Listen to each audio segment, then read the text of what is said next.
Good morning students આજે આપણે તમારા સપ્લિમેન્ટરી બુકમાંથી એક ફર્સ્ટ ચેપ્ટર જોવાનું છે જેનું નામ છે ધ બર્ડમેન ઓફ ઇન્ડિયા. અને આ ચેપ્ટરમાં આપણને એવું કહેવામાં આવ્યું છે ધ બર્ડમેન ઓફ ઇન્ડિયા એટલે સલીમ અલી, ડૉક્ટર સલીમ અલી, જેમની પાસે એમ કહેવાય કે શિક્ષણની બહુ મોટી ડિગ્રી ન હતી. He was not a PhD in ornithology, એટલે કે પક્ષીશાસ્ત્રની અંદર એમની બહુ મોટી ડિગ્રી ન હોવા છતાં પણ ઇન્ડિયાની અંદર એમણે પોતાની સફળતા મેળવી. આપણી નવી જે શિક્ષણ નીતિ આવવાની છે એ પણ આના પર આધારિત છે કે તમારી પાસે દુનિયાભરની ડિગ્રી ન હોય તો ચાલે, પણ તમારી પાસે પ્રેક્ટિકલ નોલેજ હોવું જરૂરી છે. અને પ્રેક્ટિકલ નોલેજ હશે તો લાઈફની અંદર બધે જ તમે શું કરી શકો છો, ટકી શકો છો અને તમારી લાઈફની અંદર સફળતા મેળવી શકો છો. તો this chapter is based on this thing કે તમારી જીવનની અંદર જો કોઈ ફિલ્ડ આપણને ગમતું હોય તો એ ફિલ્ડની અંદર આપણે છે ને આપણું બેસ્ટ આપી શકીએ છીએ અને એ ફિલ્ડની અંદર આપણે લાઈફમાં આગળ અચૂક વધી જ શકીએ છીએ. અને આ ચેપ્ટરમાં એવું પણ છે કે આ માણસને એમ કહેવાય કે એ સમયે કોઈ જોબ પણ નહોતી મળી, તો એણે પોતાની ફ્રી સર્વિસ આપી, પોતાની ફ્રી સેવાઓ આપીને પણ એ આગળ આવ્યા. અને ફ્રી સેવામાંથી પોતે એ જ જગ્યાના એક BNHS Bombay natural history society એના પોતે શું બની ગયા, હેડ બની ગયા. તો આ વસ્તુ આપણે સમજવાની છે કે જીવનની અંદર જો તમે એમ મને જ વિચારો કે બસ મને પૈસા મળે એના માટે જ કામ કરું તો લાઈફ છે ને બીકમ્સ વેરી ડિફિકલ્ટ. બેટર છે કે આપણે પૈસા વિશે પણ વિચાર્યા વગર પહેલાં તો પોતાનું બેસ્ટ આપવું જોઈએ, અને જો બેસ્ટ આપીએ ને એ બેસ્ટના કારણે જ આપણે લાઈફમાં આગળ વધી શકીએ છીએ. Let's go to the chapter. જુઓ, પહેલાં તો ચેપ્ટરમાં ઇન્ટ્રોડક્શન છે. ઇન્ટ્રોડક્શનમાં આપણને કહે છે તો આપણી આજુબાજુ ઘણા બધા પ્રકારના પક્ષીઓ છે અને પછી આપણને આખી વાર્તા આપી છે about Salim Ali. Let's read and try to understand. તમારી પાસે જે ટેક્સ્ટ બુક છે એને તમે વાંચીને સમજી શકશો. હું શબ્દસર બધું જ તમને કહીશ. There are many birds around us, whether it is a city or a village. આપણા ઘરની આજુબાજુ ઘણા બધા પ્રકારના પક્ષીઓ હોય છે, પછી એ શહેર હોય કે ગામડું હોય. Most of us like watching colourful birds. આપણે બધાને જ અલગ અલગ રંગબેરંગી પક્ષીઓ જોવા ગમે છે. However, there was a man, પણ એક માણસ હતો પહેલાં, who was so involved in their study કે એમના અભ્યાસમાં એટલો બધો ઇન્વોલ્વ થઈ ગયો હતો, એટલો બધો એ ઓતપ્રોત થઈ ગયો હતો that he was nicknamed, કે એનું નિકનેમ બરાબર એનું એમ કે ઉપનામ, his નિકનેમ was the birdman of India. એને ઇન્ડિયાનો બર્ડમેન જ એનું નામ આપી દીધું. The birdman of India. આવું નામ કેમ આપ્યું કે એને પક્ષીમાં જ એટલો ઇન્ટરેસ્ટ હતો કે દુનિયાનું કોઈ પણ પક્ષી હોય એના વિશે એને નોલેજ હોય. The name doctor Salim Moizuddin Abdul Ali. તો જે ડૉક્ટર સલીમ અલી હતા એ સિનોનિમસ વિથ બર્ડ, એમનું સમાનાર્થી પક્ષી હતું. સિનોનિમ્સ એટલે સમાનાર્થી, અને સિનોનિમસ એટલે સમાનાર્થી, એટલે એમ કહેવાય કે પક્ષીઓનું બીજું નામ જ ડૉક્ટર સલીમ અલી એવું પાડી દીધું હતું. હી મેડ બર્ડ્સ અ સિરિયસ પરસ્યુટ. એમણે પક્ષીઓને પોતાના જીવનનો એક સિરિયસ, ગંભીર એક વિષય બનાવી દીધો. When it used to be a mere fun for the most. કારણ કે મોટાભાગના લોકો માટે જ્યારે એ ખાલી ગંભીરતાની બાબત ન હતી, લોકો માટે એક આનંદની બાબત હતી, તેમના માટે એક ગંભીર વિષય હતો. પરસ્યુટ એટલે એમ કહેવાય ને કે તમે જ્યારે કોઈ વસ્તુનું બહુ જ ધ્યાન આપો તેને કહેવાય પરસ્યુ કરવું, એટલે એની પાછળ દોડવું. તેમના માટે શું હતું, સિરિયસ ગંભીરતાપૂર્ણ બાબત હતી. તો જીવનની અંદર જો દુનિયા શું કરે છે મહત્ત્વનું નથી, પણ આપણે લાઈફમાં શું જોઈએ છે દેટ ઇઝ મોર ઇમ્પોર્ટન્ટ. તો લાઈફમાં સફળ થવાય. મારે પણ એમ કહી શકાય કે I got very less marks in my 12th science. તો 12th સાયન્સમાં મારા બહુ ઓછા માર્ક્સ હતા, અને એ ઓછા માર્ક્સના કારણે ક્યાંય હું અટક્યો નથી. પણ એક વસ્તુ હતી કે હા, 12th સાયન્સમાં છોડી દીધું, પણ જે ફિલ્ડમાં મને ઇન્ટરેસ્ટ હતો એ ફિલ્ડમાં હું આગળ વધ્યો. જો કદાચ મેં ન કર્યું હોત ને તો કદાચ મને અત્યારે વધારે તકલીફ પડી હોત. અને હું જેટલો પણ સફળ છું ને અત્યારે જીવનમાં, તો એનું મૂળ કારણ શું છે ખબર છે? My interest. અને એ ઇન્ટરેસ્ટ પાછળ દોડવું. તો લાઈફમાં તમને જે ગમે છે, જે કાર્ય ગમે છે એ ફિલ્ડ પાછળ દોડો. 101% સફળતા આપણને મળે જ છે. So orphan at a very young age, Salim Ali બહુ નાની ઉંમરે ઓર્ફનનો અર્થ થાય અનાથ થઈ જવું. બહુ નાની ઉંમરે અનાથ થઈ ગયા હતા. Salim Ali was brought up by his maternal uncle. એમને એમના મામા દ્વારા ઉછેરવામાં આવ્યા હતા. મેટર્નલ એટલે મામા, મેટર્નલ અંકલ એટલે કે મમ્મી સાઈડના અંકલ, એટલે મમ્મીના ભાઈ, એટલે સમજી ગયા મામા. એઝ અ ચાઇલ્ડ, બાળક તરીકે Salim Ali was given an expensive air gun. એમને એક મસ્ત મજાની એરગન આપી હતી કે એનો ઉપયોગ કરીને આખો દિવસ પક્ષીઓને મારતા. એઝ અ પ્રેઝન્ટ એના અંકલે એમને એક એરગન આપી હતી. And spend all is time, પોતાનો બધો સમય શેમાં પસાર કરતા? શૂટિંગ સ્પેરોઝ, ચકલીઓને મારી નાખવામાં, અરાઉન્ડ ધ હાઉસ, ઘરની આજુબાજુ. વન ડે નોટિસ દેટ, એકવાર એમણે નોટિસ કર્યું, વન ઓફ ધ સ્પેરો, એકવાર એક જે સ્પેરો હતી, એકવાર એક જે ચકલી હતી, હી હેડ શોટ, જેમણે એક ચકલીને મારી નાખી હતી. That bird had a yellow throat, એના ગળા ઉપર પીળા રંગનો પટ્ટો હતો, યલો થ્રોટ. તો એક અલગ પ્રકારની શું હતી? એ એક ચકલી હતી. He could not hold his curiosity, એ પોતાની ક્યુરિયોસિટી એટલે ઉત્સુકતાને રોકી શક્યા નહીં. એન્ડ અપ્રોચ હિઝ અંકલ, અને જઈને તે પોતાના અંકલને મળ્યા. His uncle who was equally clueless, પણ જે અંકલ હતા ને એ પણ આના વિશે બિલકુલ ક્લૂલેસ, એમને પણ આના વિશે કંઈ બહુ ખ્યાલ હતો નહીં. Took him to the Bombay natural history society, આ નામ યાદ રાખજો, BNHS. એ સમયમાં આપણે ઇન્ડિયાની અંદર જે પણ પક્ષીઓ વિશે જે રિસર્ચ થતું, એ રિસર્ચ સેન્ટરનું નામ હતું Bombay natural history society, BNHS. In the hope of, એ ત્યાંને લઈ ગયા, in the hope of getting an answer, કે એમને કદાચ ત્યાં આન્સર મળી જાય. And there the honorary secretary, એ સમયના માનનીય જે સેક્રેટરી હતા, Millard, told him about the variety of sparrows, એમણે એમને અલગ પક્ષીઓ વિશે નોલેજ આપ્યું. And that day Salim Ali decided, અને પછી એ મિલિયર્ડે પાછું એમને એ પણ સમજાયું that this bird was yellow throated sparrow, કે આ જે પક્ષી છે ને એ પીળા રંગનું, એટલે કે પીળા પટ્ટાવાળું, પીળા ગળાવાળું શું છે? ઇટ ઇઝ અ સ્પેરો, એક ચકલી છે. અને મિલિયર્ડે એમને અલગ પક્ષીઓ વિશે પણ નોલેજ આપ્યું. That day Salim decided that, સલીમે નક્કી કર્યું, he was going to be an ornithologist, કે બસ હવે મારા લાઈફમાં મારે શું બનવું છે? એક પક્ષી શાસ્ત્રી બનવું છે, ornithologist. No one would have imagine, કોઈએ ઇમેજિન નહોતું કર્યું that the bird shooter would become a bird lover, કે એક બર્ડ શૂટર, એક પક્ષીને મારી નાખનાર શું બનશે? એક પક્ષીનો ચાહક બનશે. And nature conservator, nature conservator એટલે કુદરતનો શું? પક્ષી પ્રેમી. અને પ્રકૃતિને જાળવનાર બનશે. કન્ઝર્વેટર એટલે જાળવનાર, એને બચાવનાર બનશે. ઇન્ક્લિનેશન એન્ડ ચોઇસ, જુઓ, તમારે કોઈ વસ્તુની અંદર ઇન્ક્લિનેશન હોય, તીવ્ર ઈચ્છા હોય, તો એ કાર્ય મેં તમને કીધું તમે કરી શકો છો, પણ તીવ્ર ઈચ્છા હોવી જોઈએ. એમ રખડપટ્ટી નહીં કે ભાઈ સવારે 2 કલાક ફેસબુક કર, સાંજે 2 કલાક વોટ્સએપ પર, અને વચ્ચે 2 કલાક લેક્ચર અટેન્ડ કર્યો. અને અત્યારે તો પાછું કલ્ચર પણ એવું જ છે કે એમને એમ જ છે કે ભાઈ કરિયર બનાવું તો વોટ્સએપ પર, કાં તો વોટ્સએપ યુનિવર્સિટીમાંથી સર્ટિફિકેટ લેવું, કાં તો પેલું કહું છે ઇન્સ્ટાગ્રામ પરથી ડિપ્લોમા કરી લેવું, અથવા ફેસબુક પરથી ડિગ્રી સર્ટિફિકેટ લઈ લેવું, બરાબર. અને ભગવાન જાણે શેમાં માસ્ટર છે, એમાં શેમાં માસ્ટરી મેળવવી છે. સો ઇન્ક્લિનેશન એન્ડ ચોઇસ, ઇન્ક્લિનેશન એટલે તીવ્ર તમારી ઈચ્છા અને તમારી પસંદગી, choice of a novel career. Novel એટલે કેવું? નવું. એટલે નોવલ કોરોના વાયરસ, કેમ નોવલ કહે છે એને? કારણ કે નવું છે, એટલે novel, NOVEL, novel.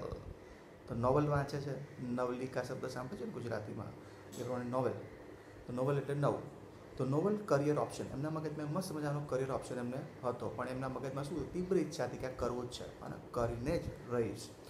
Made સલીમન્સ life full of હાર્ડશિપ, આપણે આ કરિયર ચોઇસના કારણે એમનું જીવન શેનાથી ભરાઈ ગયું? મુશ્કેલીઓથી, હાર્ડશિપના કારણે. કેમ કે જો બેસિકલી ઇન્ડિયામાં આપણે કેવું છે કે ભાઈ પેરેન્ટ્સે છે ને પોતાના બાળકને વધારે ટકા આવવા માટે બહુ જ કે પ્રોત્સાહન તો ઘણી વાર ઓછું કરે અને ફોર્સ વધારે કરે. કેમ? કે આ ગામમાં કહે છે કે મારા છોકરાના 85% આવ્યા, મારા છોકરાના 90% આવ્યા, એને ઇન્ટરેસ્ટ હોય કે ના હોય, બસ એને ભણવું જ પડે. કેમ? તારો બાપ નહીં ભણ્યો ને તારે ભણવાનું એમ. પણ એમ નથી વિચારતા કે એને જે ભણવું છે એ ભણવા દો, પછી શું હતું બાળક ક્યાં પહોંચે છે. પણ આવી કોઈ ફિલિંગ હોતી નથી, બરાબર. અને આવા પેરેન્ટ્સ પણ નથી હોતા. ચલો, I am very thankful to my parents. I am તો બહુ થેન્કફુલ છું કે એમણે મને એ જ ભણવા દીધું કે જે મારે ભણવું હતું. કેમ કે સાયન્સ નહોતું કરવું તો મેં છોડી દીધું અને પછી આર્ટ્સ કર્યું, માસ્ટર ડિગ્રી આમાંથી મેળવી, BA વિથ ઇંગ્લિશ કર્યું, ફ્રોમ ઝેવિયર્સ, માસ્ટર્સ કર્યું from Gujarat university school of languages. તો જે ભણવું છે એને કરીએ તો લાઈફમાં બહુ આગળ જવાય. કે એ કોઈ સિક્કો નહીં માર્યો કે ભાઈ સાયન્સવાળા જ આગળ જાય. એવું હતું ભાઈ મનમોહન સિંહ છે ને, ઇન્ડિયાના પ્રધાનમંત્રી ના બને. બેસિકલી આર્ટ્સના માણસ, રાજનીતિ જાણનાર, MA in what? MA in politics. Manmohan Singh શું? MA ઇન ઇકોનોમિક્સ, તો આર્ટ્સવાળા. ને એમ કહી શકાય કે દુનિયાના આપણે ઇન્ડિયાને ચલાવનારા આર્ટ્સવાળા જ છે. ઓકે, નેતાઓ પાસે જેટલો રૂપિયો હશે, હું નથી માનતો કોમર્સ કે સાયન્સવાળા પણ પાસે પણ હોય. કહેવાનો મિનિંગ શું છે કે ભાઈ જે ફિલ્ડમાં જવું ને ફિલ્ડમાં જાઉં કે આઈ એમ નોટ સપોર્ટિંગ પોલિટિશિયન કે પોલિટિશિયનને સપોર્ટ નથી કરતો. મારો કહેવાનો મિનિંગ એક જ છે કે તમારી લાઈફમાં તમારે જે બનવું હોય ને એનું ડિસિઝન આપણે જ લેવાનું, દુનિયા રીતે જ લેવાનું. ઓકે, પેરેન્ટ્સે પણ સમજાવી દેવાનું, એમને કન્વિન્સ કરવાની જવાબદારી આપણી જ છે, લાઈફ આપણી છે, ભણવું આપણે છે. ઓકે, તો પછી ઇન્ટરફિયરન્સ પણ ભણવામાં આપણું પોતાનું જ હોવું જોઈએ, બીજા કોઈનું નહીં. So as a young man, એક યુવાન માણસ તરીકે Salim Ali had to face, Salim અલીને ફેસ કરવું પડ્યું શું? યર્સ ઓફ અનએમ્પ્લોયમેન્ટ, બેરોજગારીનો સમય. અનએમ્પ્લોયમેન્ટ એટલે બેરોજગારી. હી મૂવ ટુ બર્મા, તો એ બર્મામાં એમનો ફેમિલી બિઝનેસ હતો, તો એ બર્મા જતા રહ્યા to look after the family mining and timber business. ત્યાં એમનો ખાણનો બિઝનેસ હતો. માઇનિંગ એટલે ખાણ અને ટિમ્બર. ઓકે, ટિમ્બર એટલે લાકડા, જે કહેવાય લાકડું, જે સારનું લાકડું હોય એની એમની શું હતી, એમનો બિઝનેસ હતો, તો ત્યાં જતા રહ્યા. સો it was a rewarding experience. એમના માટે એ એક્સપિરિયન્સ હતો રિવોર્ડિંગ હતો. રિવોર્ડિંગ એટલે કેવું, ખૂબ જ એ એક પ્રકૃતિ પ્રેમી હતા, તો એના માટે એ એક્સપિરિયન્સ બહુ સારો રહ્યો. ફોર ધ નેચરલિસ્ટ, કારણ કે એ પ્રકૃતિ પ્રેમી હતા, એ કુદરત પ્રેમી હતા. એઝ દેર વર એન્ડલેસ ઓપોર્ચ્યુનિટી, કારણ કે જંગલમાં એમનો બિઝનેસ હતો. ઓકે, લાકડાનો એનો, તો એમને ત્યાં એન્ડલેસ ઓપોર્ચ્યુનિટી મળી, બહુ જ બધી તકો મળી for exploring the forest of Burma. બર્માના જે જંગલો છે એને ખૂંદી વળવામાં. એક્સપ્લોર કરવું એટલે ખૂંદી વળવું, ફરી વળવું, શોધ કરવી, તો એમાં એમને બહુ જ મજા આવી. આફ્ટર રિટર્નિંગ ટુ ઇન્ડિયા, પછી ઇન્ડિયા આવ્યા ને તો એમને નક્કી કર્યું કે ચલો ને હવે કંઈક જોબ બોબ મળી જાય આ જ ફિલ્ડની અંદર. Salim Ali try to get a job as an ornithologist. એમણે કીધું કે મારી પાસે દુનિયાભરના પક્ષીઓનું નોલેજ છે. ઓર્નિથોલોજિસ્ટ એટલે પક્ષી શાસ્ત્રી. હવે એની નોકરી એમને મેળવવી હતી with the zoological survey of India. હવે ઇન્ડિયાના જે જુઓલોજિકલ એટલે પ્રાણીશાસ્ત્રીય વિભાગ કહેવાય, એમાં એ નોકરી મેળવવા માટે ગયા. ઓકે, કે ભાઈ મારી પાસે આટલો બધો એક્સપિરિયન્સ છે, પણ આપણી જે પરીક્ષા પદ્ધતિ, આપણી જે શિક્ષણ પદ્ધતિ વિચિત્ર છે કે જેની પાસે નોલેજ છે, એક્સપિરિયન્સ છે, એને જોબ નહીં મળે, પણ જેની પાસે ડિગ્રી છે એને મળી જશે. પછી ભલે નોલેજ ના હોય તો ચાલે, પણ ખરેખર બહુ ટિપિકલ વસ્તુ કહેવાય નોલેજ હોવું અને એક્સપિરિયન્સ હોવો, બહુ જ, અને એમાંય પ્રેક્ટિકલ નોલેજ હોવું. ઓકે, કોઈ મને મારા માર્ક્સ પૂછે ને તો હું તો દિલથી કહું છું 42 છે. ઓકે, મારા સ્ટુડન્ટના માર્ક્સ પૂછે ને તો ઓબ્વિયસલી અમને ખબર પડી જાય કે આપણું લેવલ શું છે. એટલે યાદ રાખો કે કોઈ પણ વ્યક્તિને તમે એના માર્ક્સથી કદી જજ ન કરી શકો. મારા 12થના માર્ક્સ, ઓકે સોરી, તો ફેલિયર હતો. ઓકે, હું તો 12th સાયન્સમાં ફેલ થયો હતો, 42 માર્ક્સ છે. હા, પછી કોઈને પૂછ્યું, એ પછી હું કોઈને નથી કહેતો કે મારું ઓકે ડિસ્ટિંક્શન હતું FY SY TY 3 વર્ષ કોલેજની અંદર. કેમ ડિસ્ટિંક્શન હતું, એનું રીઝન શું હતું કે હું એ સબ્જેક્ટ ભણ્યો જેમાં મને ઇન્ટરેસ્ટ હતો, ઇંગ્લિશ જ ભણ્યો 3 વર્ષ. ઓકે, પછી મેં માસ્ટર્સ કર્યું, તો માસ્ટર્સ હવે ઓકે બહુ સારી રીતે કર્યું. કહેવાનો મિનિંગ શું છે, પછી મેં ટેટની એક્ઝામ પાસ કરી, teachers aptitude test.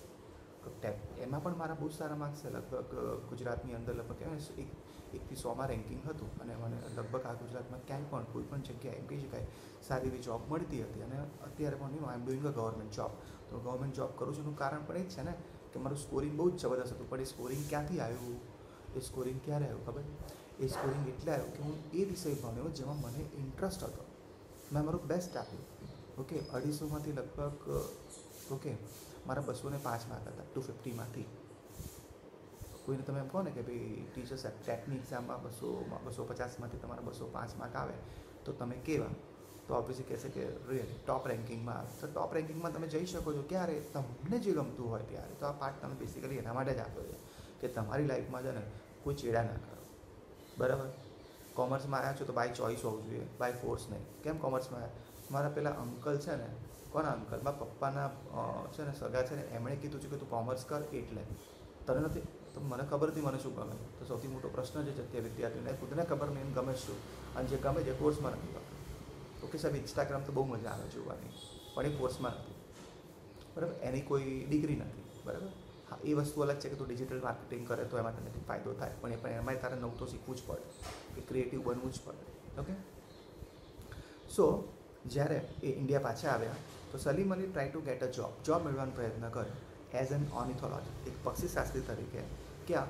Zoological survey of India, આ ડિપાર્ટમેન્ટમાં, પ્રાણીશાસ્ત્રના ડિપાર્ટમેન્ટમાં જેમ કીધું કે મારી પાસે એક્સપિરિયન્સ છે.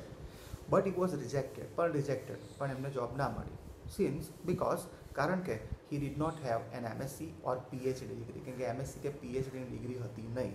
હવે નવી શિક્ષણ નીતિની અંદર ગવર્મેન્ટે PhD ડિગ્રી તમે સીધી કરી શકશો માસ્ટર ડિગ્રી કર્યા પછી, પણ માસ્ટર ડિગ્રી પણ 1 જ વર્ષનું રહેશે, રાઈટ.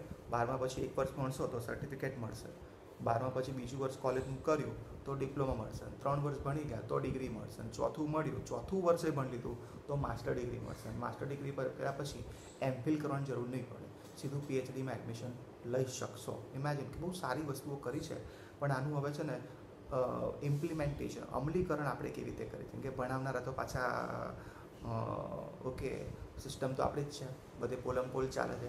હવે પોલમપોલ ચાલે છે, એમાં શું થાય છે શું નહીં, લેટ્સ સી નેક્સ્ટ આવનારા સમયમાં બધી જ આપણને ખબર પડશે. સો એ ડિસાઇડેડ ટુ સ્ટડી ફર્ધર, નક્કી કર્યું કે ભાઈ ડિગ્રી નથી તો ચલો ભણવાનો પ્રયત્ન કરીએ. ટુ અક્વાયર એલિજિબિલિટી એટલે લાયકાત મેળવવાનો પ્રયત્ન કર્યો. એક્વાયર એટલે પ્રાપ્ત કરવું. ફોર ધ જોબ માટે. સો સલીમ વેન્ટ ટુ જર્મની ગયા એન્ડ ગોટ ટ્રેન, અને ત્યાં ટ્રેન થયા અંડર પ્રોફેસર સ્ટ્રેસમેન નામના એક પ્રોફેસર પાસે.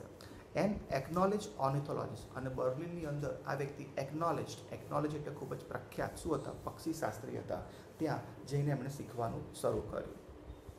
હાવેવર છતાં પણ વેન હી કેમ બેક ટુ ઇન્ડિયા, છતાં ઇન્ડિયામાં આવ્યા, હી ફાઉન્ડ ધેટ, એમણે જોયું દેર વર સ્ટીલ હાર્ડલી એની ઓપોર્ચ્યુનિટી, ત્યાં ફિલ્ડમાં કોઈ ઓપોર્ચ્યુનિટીઝ નથી. ઓપોર્ચ્યુનિટીઝ એટલે શું, કોઈ તક જ ન હતી ઇન હિઝ પ્રોફેશન, તેમના વ્યવસાયની અંદર. જેમાં આપણે અત્યારે જોઈએ છીએ બધા ભાઈ CA જ કર એટલે પણ તમને બીજું કંઈ ગમતું તો કરી પણ શકાય, પણ સાહેબ CA એટલે કરે છે કે જોબ જલ્દી મળી જાય. ચલો જોબ મળી ગઈ, પણ તમને એમાં ઇન્ટરેસ્ટ છે, અકાઉન્ટ્સ બહુ જ ગમે છે, સુપર, તો કરવું જ જોઈએ. પણ પછી ખબર પડે કે મને તો કમ્પ્યુટર ગમતું હતું, અકાઉન્ટ્સમાં હું જોબ કરું છું. વિચાર કરો કેવી લાલ થઈ જાય. બરોબર, કહેવાનો મિનિંગ શું છે ખબર, કે બેટર છે કે તમે એ ભણો કે જેમાં ઇન્ટરેસ્ટ છે.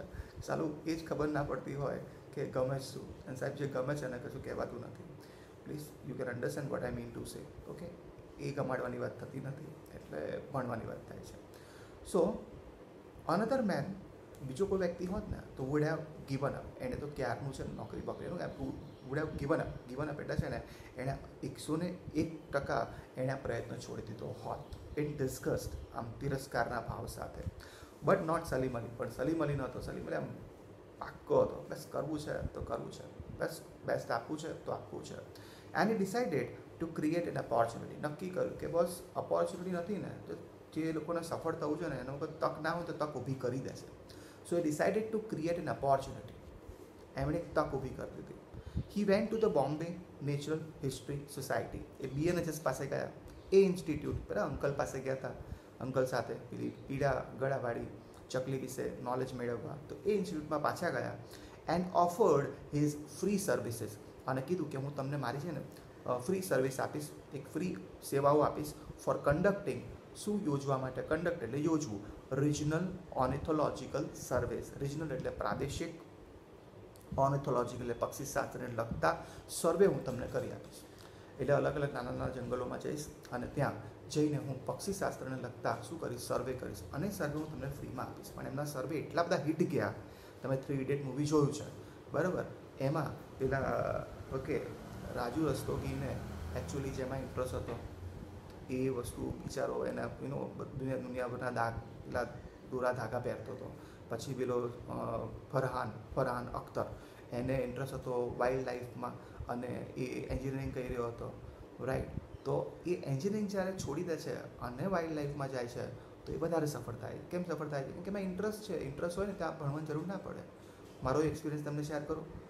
મને ઇંગ્લિશમાં ઇન્ટરેસ્ટ હતો, પણ 12th સુધી છે ને માર્ક્સ પાછળ નહોતું દોડતો, ખાલી સમજણ પડવી જોઈએ, હા ક્લાસમાં મારી આંગળી ઊંચી હોવી જોઈએ, કોઈને ના આવડી તો મને આવડવું જોઈએ, કોઈને ખબર ના પડી તો મને ખબર પડવી જોઈએ, પણ એક જ સબ્જેક્ટમાં, બીજા કોઈ સબ્જેક્ટમાં નહીં. ઓકે, મને યાદ છે કે 12th સાયન્સની ફર્સ્ટ એક્ઝામની અંદર હું એક જ સબ્જેક્ટમાં પાસ હતો અને ઇંગ્લિશમાં પાસ હતો.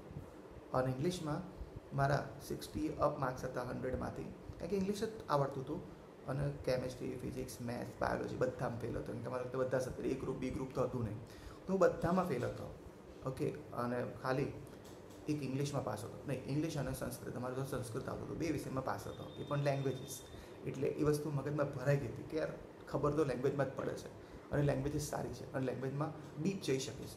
તો બસ એ વસ્તુ કેવી હતી કે છેલ્લે પણ 12th સાયન્સમાં બધામાં દીકરી તો ગયો, પાસ થઈ ગયો, પણ એકમાં જ ફેલ થયો, મેથ્સમાં.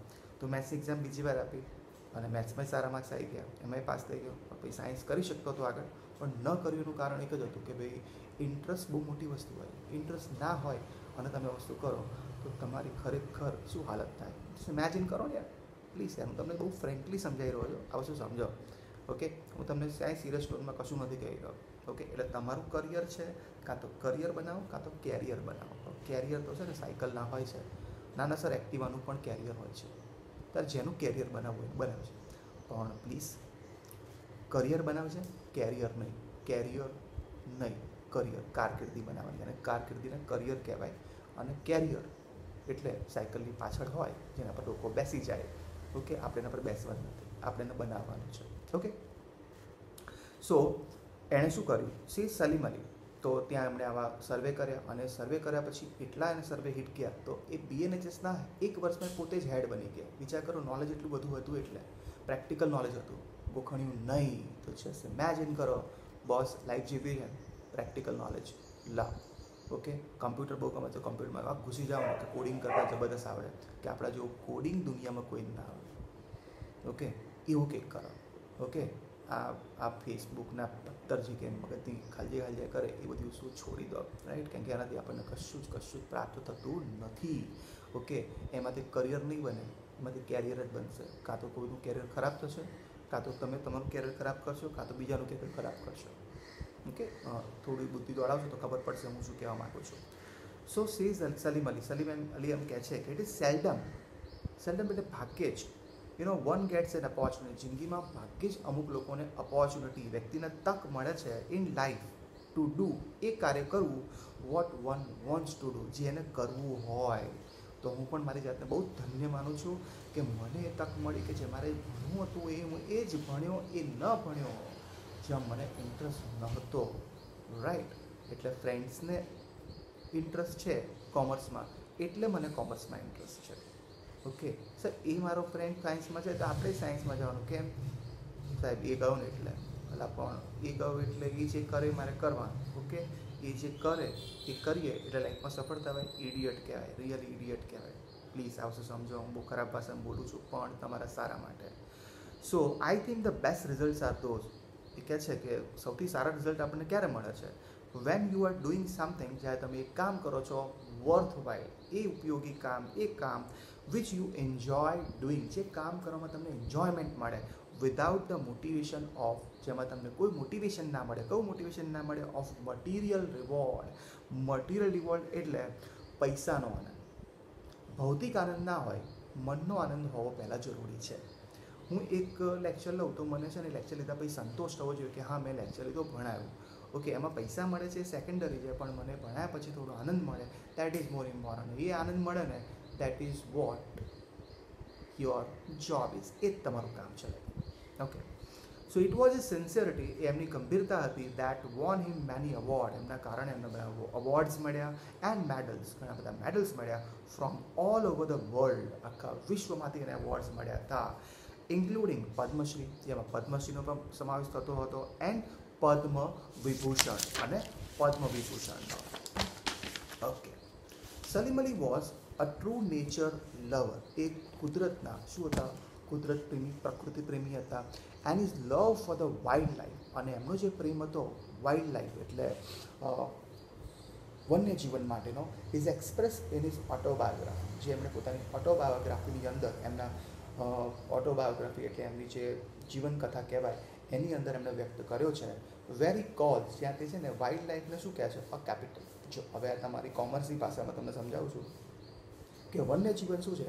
એક કેપિટલ છે, મૂડી છે, એન્ડ એસેટ. ઓકે, એક કંપનીની એસેટ્સ કહેવાય. એટલે મૂડી એટલે એસેટ્સ એટલે શું? આપણી સંપત્તિ કહેવાય.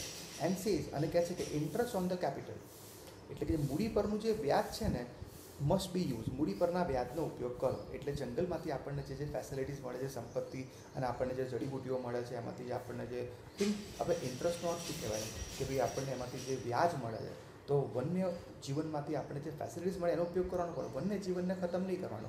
આપણે ઉલટું કરીએ છીએ કે વન્ય જીવનને જ ખતમ કરી નાખીએ છીએ. વન્ય જીવન અત્યારે જુઓ તો યુ કેન સી કે અત્યારે વન્યજીવનની એવી હાલત છે ને કે ભાઈ એમ કહેવાય છે કે એકર્સ ઓફ લેન્ડ એટલે કેટલા બધા એકર્સ જમીન જે છે એ બંજર બની રહી છે. ઓકે, ત્યાંથી ધડાધડ વૃક્ષો કપાઈ રહ્યા છે અને જેના કારણે એમ કહે છે આ દુનિયાભરના રોગો દુનિયામાં આવી રહ્યા છે એનું કારણ એક આ પણ છે ડિફોરેસ્ટેશન, અવનીકરણ એટલે કે વનને ખતમ કરી નાખવું. તો કહે છે કે ઇન્ટરેસ્ટ ઓન ધ કેપિટલ, મૂડી પરનું વ્યાજ એટલે વન્યજીવનમાંથી જે ફેસિલિટી મળે એનો ઉપયોગ કરો. વાઇલ લિવિંગ ધ કેપિટલ, કેપિટલને કેવી રાખો? ઇટ સેલ્ફ ઇન્ટેક્ટ રાખો. ઇન્ટેક્ટ એટલે અકબંધ, એવી ને એવી રાખો. એટલે વન્યજીવનને એવું ને એવું રાખો. બરાબર, જેમ લોકો કેનેડા જતા રહે છે તેમ લોકો અમેરિકા જતા રહે છે કે ત્યાં એ લોકોએ વન્યજીવન બધાને બહુ સાચવી રહ્યા છે. ઓકે, તમે જુઓ ભૂતાન જુઓ, ભૂતાન તો ભૂતાનની અંદર 90% ગ્રીનરી છે અને ત્યાં એ લોકો બહારના લોકોને 15 દિવસથી વધારે રહેવા દેતા નથી કે અમારે બહારનું કલ્ચર ના જોઈએ, બહારના લોકો ના જોઈએ. અમે અમારા કલ્ચરમાં, ત્યાંથી 90% લોકો ગરીબ જ છે પણ એમ કે ના અમારે અમારું કલ્ચર સાચવવું છે. એટલે અમારું કલ્ચર એટલે શું? અમારું કુદરત. અમારી કુદરતને અમે બગાડવા નહીં દઈએ. આપણે એનું એક્ઝેક્ટ ઓપોઝિટ છીએ, એક્ઝેક્ટ ઓપોઝિટ. ઓકે ઓકે આપણે નરેન્દ્ર મોદી એમ કહે છે કે ભાઈ જો દુનિયાએ બધાએ પ્રદૂષણ કર્યું છે તો આપણે પણ પ્રદૂષણ કરીશું જેથી કરીને આપણે આગળ આવી જઈએ દુનિયામાં. કેમ કે પ્રદૂષણ કરવાથી ઓકે ડેવલપમેન્ટ થશે અને આ વસ્તુ ખોટી પણ નથી. પ્રદૂષણ થાય તો ઓબ્વિયસલી ઇન્ડસ્ટ્રીઝ ચાલવાની તો પ્રદૂષણ થવાનું જ છે અને પ્રદૂષણ ના થાય તો ડેવલપમેન્ટ ના થાય. આ એક ફેક્ટ જ છે, સ્વીકારી લેવું પડે. પણ પ્રદૂષણ ખરેખર આપણે એટલું ન કરવું જોઈએ, પણ પ્રદૂષણ હવે એટલું બધું વધી ગયું છે કે જેના કારણે આપણું જીવવું પણ છે ને બહુ જ ખરાબ થઈ ગયું છે. પણ એ હવે એ જીવવામાં આપણે આપણી જાતને ઢાળી લેવી પડશે. So this is how I interpret wild life. અને લેખક એટલે કે સલીમ અલી કહે છે કે આવી રીતે હું શું કરું છું? Wild life conservation. Wild life એટલે કે વન્યજીવનના કન્ઝર્વેશન. કન્ઝર્વેશન એટલે શું? એની જાળવણીને હું અર્થઘટિત કરું છું. મારું અર્થઘટન આ પ્રકારનું છે. એન્ડ બિલીવ દેટ, હું માનું છું that future generation should enjoy, કે આવનારી પેઢીઓ પણ એ જ એન્જોય કરે the same fun that I had, કે જે આનંદ મને મારા જીવનની અંદર મળ્યો જંગલોમાંથી આમથી આમ ફરવાનો અને ગ્રીનરીનો, એ જ આનંદ આપણા આવનારા જનરેશનને મળે. પણ બહુ ડિફિકલ્ટ છે, નથી મળી રહ્યો, ખરેખર નથી મળી રહ્યો. And the birdman is survives book. અત્યારે જે બર્ડમેન છે આપણા જે સલીમ અલી છે તો ગુજરી ગયા છે, પણ હજી પણ એમના બુક્સો દ્વારા એ હજી પણ સર્વાઈવ એટલે હજી પણ એ જીવે છે. ઓન બર્ડ, પક્ષીઓ પરના પુસ્તકોમાં. પક્ષીઓના, માણસ મરી જાય છે પણ એની પુસ્તક લખેલી હોય તો એ પુસ્તકના સ્વરૂપમાં તો જીવંત જ છે. That a small group of people, કે આ દુનિયામાં બહુ જ ઓછા લોકો છે તે એને એન્જોય કરે છે, વાંચે છે. શેના પરના? પક્ષીઓ પરના જે પુસ્તક છે એને, બર્ડિંગ પરના. એન્ડ એન્ડેવર, અને એમના જે પ્રયત્નો છે, એન્ડેવરનો અર્થ થાય પ્રયત્ન, efforts. Okay, for the conservation of the wild life, કે જે લોકો શું કરે છે? એમના પ્રયત્ન કરે છે વન્યજીવનને બચાવવાના. સો ડૉક્ટર અલી ઇઝ નો મોર, કે આજે ડૉક્ટર અલી, સલીમ અલી ગુજરી ગયા છે, બટ ઇઝ લેગસી, એમનો જે લેગસી એટલે વારસો, એમનો વારસો હજી પણ શું છે? જીવે છે. So let's pay a tribute. ચાલો આપણે એમને શ્રદ્ધાંજલિ આપીએ. ટ્રિબ્યુટ એટલે શ્રદ્ધાંજલિ આપ્યું. કેવી રીતે? By learning to identify new bird, આપણે આજુબાજુ રહેલા નવા પક્ષીઓને સમજીને, જાણીને. રાઈટ? તો આ પાઠ આપણને આ બધી વસ્તુઓ કહેશે કે જો આપણે પણ આપણા કરિયરને સમજીએ, આપણા કુદરતને સમજીએ, આપણી જાતને સમજીએ, આપણા આજુબાજુ રહેલા લોકોને સમજીએ, અને સૌથી હું તમને બેસ્ટ કહું, જો કુદરત જોડે જીવવાનું ચાલુ કરી દોશો ને તો આપણને ખરેખર કુદરત જેવો બેસ્ટ ફ્રેન્ડ દુનિયામાં કોઈ નથી. Our best friend is our nature. Our nature and the nature. આપણું પણ નેચર અને આ કુદરત, આ બંને આપણા બેસ્ટ ફ્રેન્ડ બની શકે છે. I don't think so you need to be friend of others. It is better that we should be the friend of our own selves. આપણે આપણી જાતના ફ્રેન્ડ બનીએ.